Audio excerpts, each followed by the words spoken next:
I want to talk to you today about alignment when you're sitting in a chair. All of T-Tap moves, well, I shouldn't say all, but many of the moves standing can also be done in a chair. And there are several seated workouts as well. I myself have a great package called Chair Cruisers, and I also have another one called Chair Champions. And I go over the alignment in those. So I want to share the principles of alignment. So I'm going to move my chair over because I'm going to turn sideways. First, you want to sit towards the edge of your chair. You're not going to be sitting way back and slouching in. Your knees will come straight out from your hips as much as possible. I have a little bit of lowering there. That's not too bad.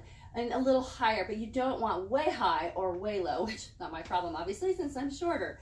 So you want them straight out from the hips. By that I mean none of this. Okay, we want to keep those knees out. And then you want the ankles under the knees with toes forward. So not the toes ducked out. That would look like this to the side. So not feet out a little bit or in a little bit is going to cause some different activations along the muscles and inactivations, as well as inactivate the core. So once we get into that position, you have everything in alignment. You can drag your hands along the outside or the top edges of the thighs to help you curl that core under, to really pull that tummy in and then get your ribs up. And then you can go on into the move. Butterflies, for example. You can do seated hoedowns.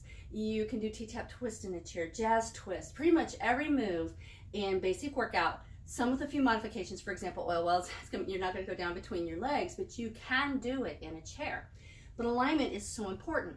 But as I thought about this, there is something that I wanted to clarify, because what's wonderful about seated moves or workouts is you could do them even if you're in a wheelchair, or even if maybe you have a foot in a boot because you broke a foot or an ankle or something, or if you've just sprained your ankle and need to stay off of it. So you can do these moves. Now, if you are not able to move from the waist down, you'll have to really focus on activation from waist up. So you may need to cut reps, because you're going to still have the stability of the chair obviously holding you in there, but you're not going to be able to like push the feet a little bit to help you get that activation and keep it. So by all means, start where you are and build from there. But one thing you'll have to be careful of is, for example, if you're in a wheelchair and maybe one footrest is a little higher than the other, you'll need to have somebody help you get that equal. But what if your foot's in a boot? So you might only have one foot that's up like this. So even before you start, you've got an inequality. Now maybe it's not very high. Maybe you're still within this little bit of range of an inch or so, but you don't want an inequality here. So even though you might not be super high like this, I don't think there'd be boots that thick, you don't want inequality. You want them both to match. Well, obviously you don't want to be hiking up this foot like this and this one's in a boot. So you can grab a book. I have a couple thicknesses here. I never had my foot in a boot, so I don't know. I know some of them have a little walking thing on the other and some don't. Some are temporary, some are a little more like for longer term. So if I, for example, had a little bit of height here because my foot was in a boot, I would get a thinner book to put under my other foot. If it's a little thicker for whatever reason, then I would get a thicker book, obviously, so they match. So just make sure they match. Now another thing, if you happen to be super short-legged and you just can't reach down there and you're doing one of these numbers just trying to reach, you may want to get a book or box. Just make sure that it's not slippery. You don't want anything slippery. You may need to get like that shelf liner that's a non-stick, like a little weave, and it keeps that. That would be really great to put on something to make sure your feet don't slip.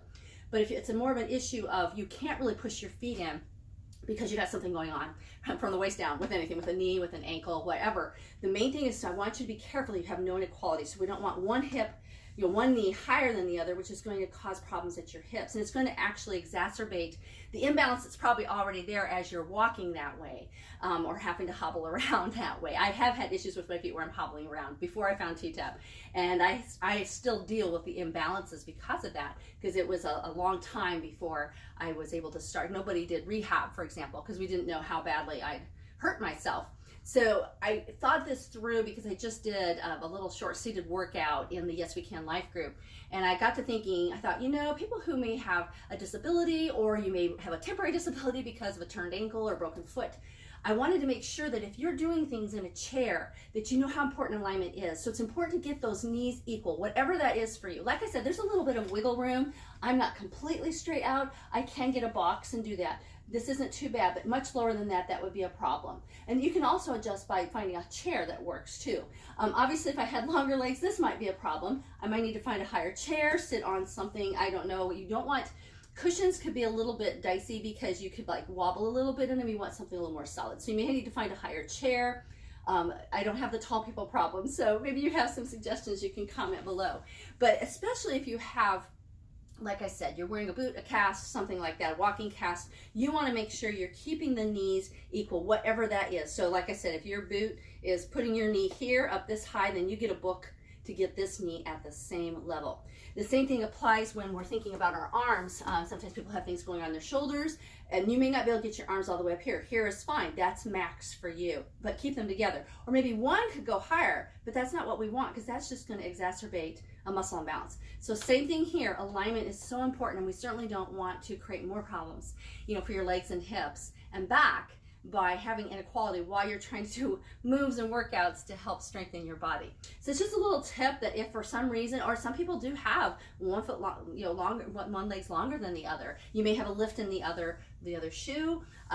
You might want to take that out and use the book instead, just so you're working those feet equally. So that's another area where you might want to use a box or a book on the foot that's actually shorter, the leg that's shorter, so that you can work the feet more, because with that lift in there, you may not be able to work it as much.